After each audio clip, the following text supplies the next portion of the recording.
mga kapatid, nandito na naman po si Malo de los Santos para po magbigay ng reaction dito po kay Kuya Oliver at kay Daddy Frankie. Alam mo, sa ngayon nga na hindi natin nakikita sila Oliver at yung mga beneficiary ni Daddy Frankie, parang nakakamiss po mga kapatid.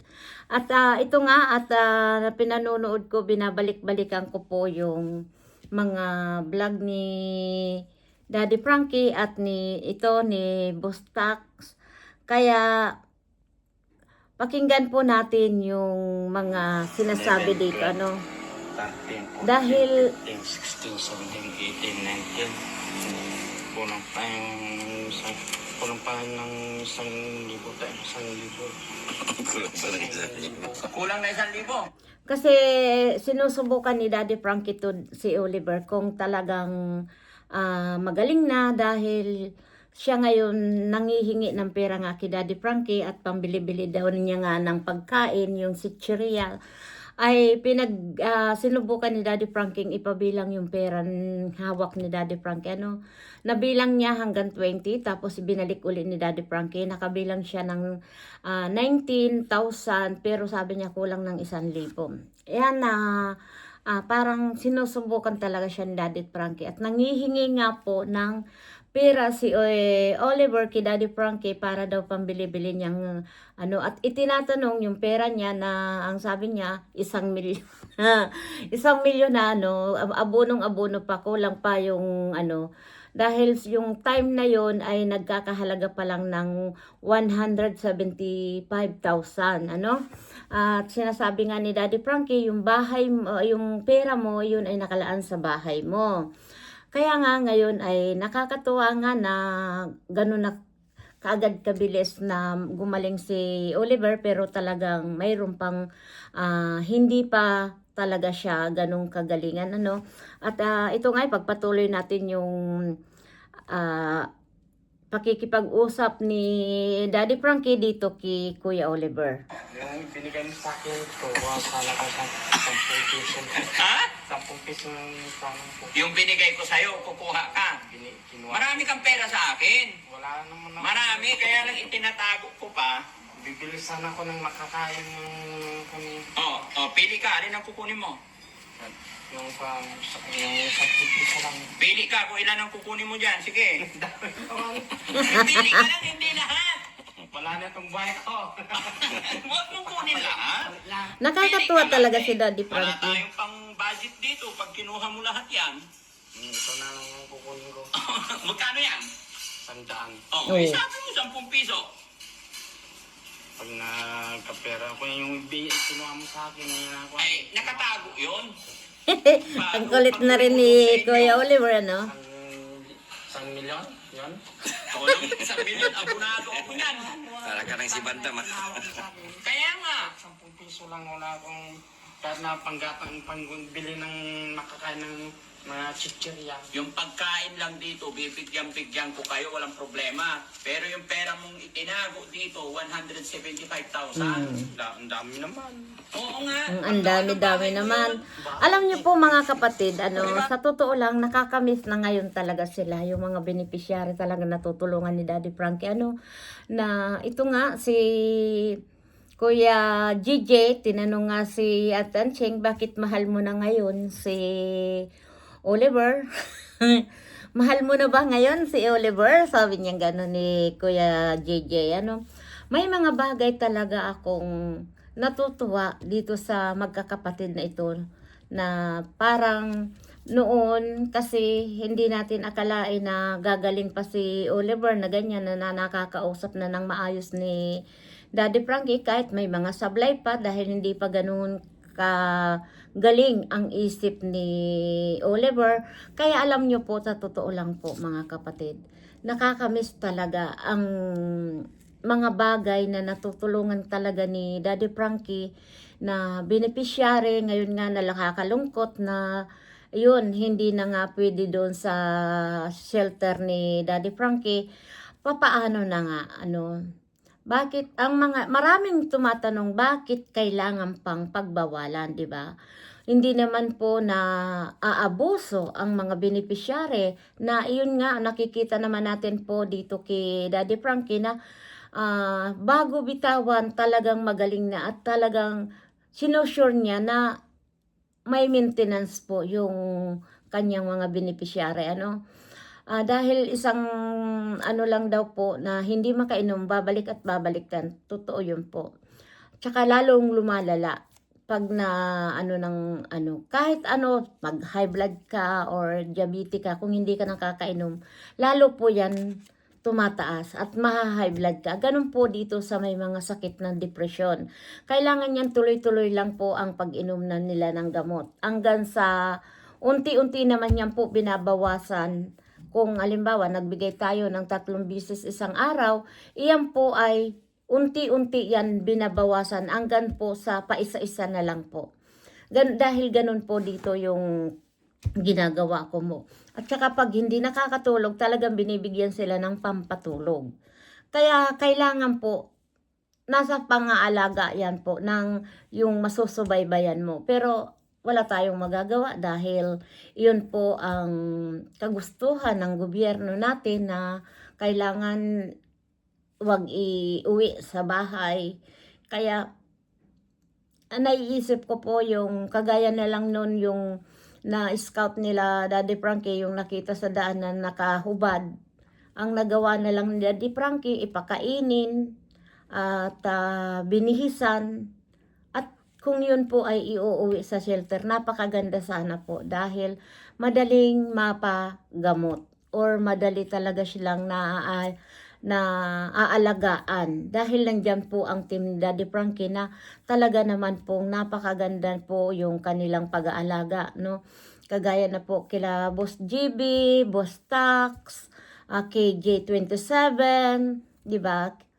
Maraming tumutulong po na sasabihin, pag sa shelter, kailangan may kusinera, may kung ano-ano, may doktor, ay may doktor naman po. Kung sa pag-aalaga naman, nandiyan naman po yung mga staff ni Daddy Frankie, mga team ni Daddy Frankie. Kaya wala na sanang problema pagdating ng ganyan dahil hindi naman sila ganong karami. O, di ba? Ilan lang, si Bandam, si Junjun, si Oliver, si Kuya Kuya JR, ay aapat na. Bakit po kailangan pang hadlangan? Aapat yan, hindi na kailangan yan yung talagang may mga nurse o kung ano-ano, doktor. Ay mayroon na pong tagahalaga. Gaya nila yung mga staff, di ba? Ako ay nalungkot. Nalungkot talaga ako na sana po ay pagdating ng araw naman, ito ay kailangan na natin makipagtulungan. Hindi talaga, yung iba nga dyan po, nakaupo sa gobyerno, makikita mo sa loob ng sabungan, di ba? Ay bakit ito ay, ayun, ngayon nga po ay napatupad na po yung may mga katungkulan po sa gobyerno, bawal na ang makita sa anumang klaseng sugalan o sabungan, di ba? Kaya sana po yun matupad, pero ako may kakilala po ako na nakaupo po sa gobyerno na nandyan sa sabungan. Kaya hindi natin po matatawag na ito ay talagang malinis ang hangarin ng gobyerno sa ating bayan, di ba? Dahil nakikita natin na nakaupo sa gobyerno, may mga katungkulan sa gobyerno, pero nandyan sa loob ng sabungan, ay para sa akin ay hindi rin po talaga maganda. Dapat tayo, kung nasa loob tayo ng gobyerno, na nakaupo sa gobyerno, tayo po ang huwaran, pagkita natin. Dahil wala namang pong ginagawa ang mga charity vlogger na talagang tumutulong sa ating mga kababayan. Kaya nga, minsan, binabalik-balikan ko na lang kahit nai-stress tayo dito sa vlog kay Ansing, kahit papaano po ay natatawang nakaka-stress gaya nga doon sa tinanong ni Kuya JJ, si Ansing kung bakit minahal na si Kuya Oliver, di ba? Kaya dito yung may mga katatawanan dahil nga si Oliver ngayon ay makulit na at yun nga, hindi niya kilala si Ate Nida at gusto niyang ligawan si Ate Nida, di ba? Kaya ito yung nakakatuwa po. At ito nga yung vlog ni... Nagpapagawa na ng bahay si Kuya Oliver. Ayaw na sa'yo ni Mayla. Oh. Ayan po ay vlog ni... ano... Oh, yung kanta ni Oliver, di niya po yan nakakalimutan.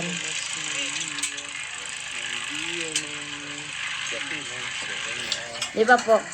Nakakatuwa po dahil siya ay paulit-ulit niyang kanta yan. Parang favorite song niya. At yung Mayla, lagi niyang binabanggit, di ba? Kaya siguro ito ay mayroon itong naging kasintahan na Mayla ang pangalan na doon parang na in despair. Hindi natin alam kung ano talaga ang pinagsimulan talaga ni Kuya Oliver, di ba? Kaya may mga tao talagang yung pang nag-iisip tayo. Ayon yun sa mga ginagawa. Kagaya ngayon po, ating ano. Ano mang kay Boss JB ko? Ayan nagpapagawa si Boss GB ng bahay. Ang laki, di ba?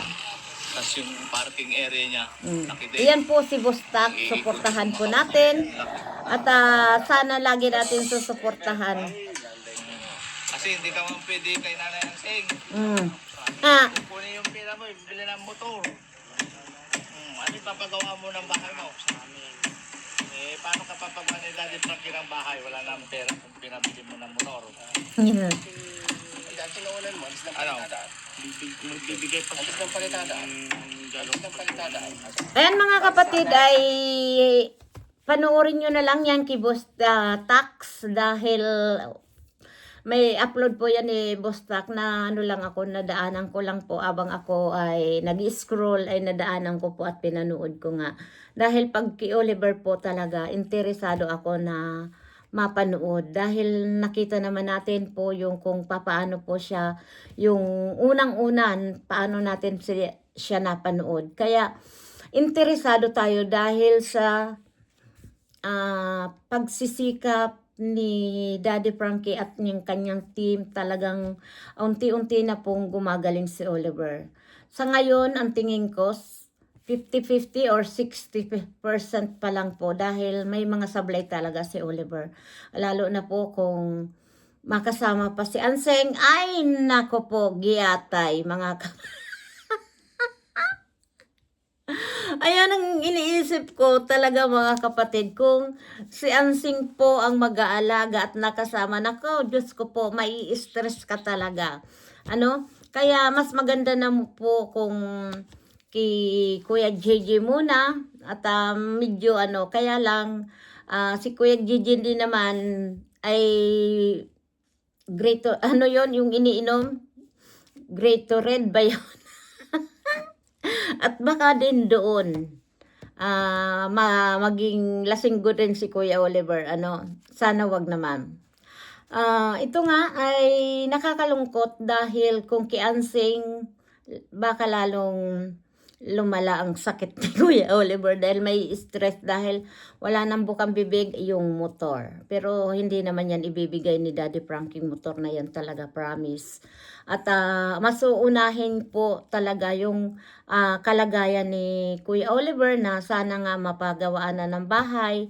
Kaya lang nga tinatapos pa yun nandoon si Foreman po na tinatapos pa doon kay Ate Nida at magtatag-ulan na rin nga at sana nga ay ngayon nga ay masimulaan na yung bahay ni Kuya Oliver dahil sa ngayon talaga ay wala pa talaga siyang karpintero.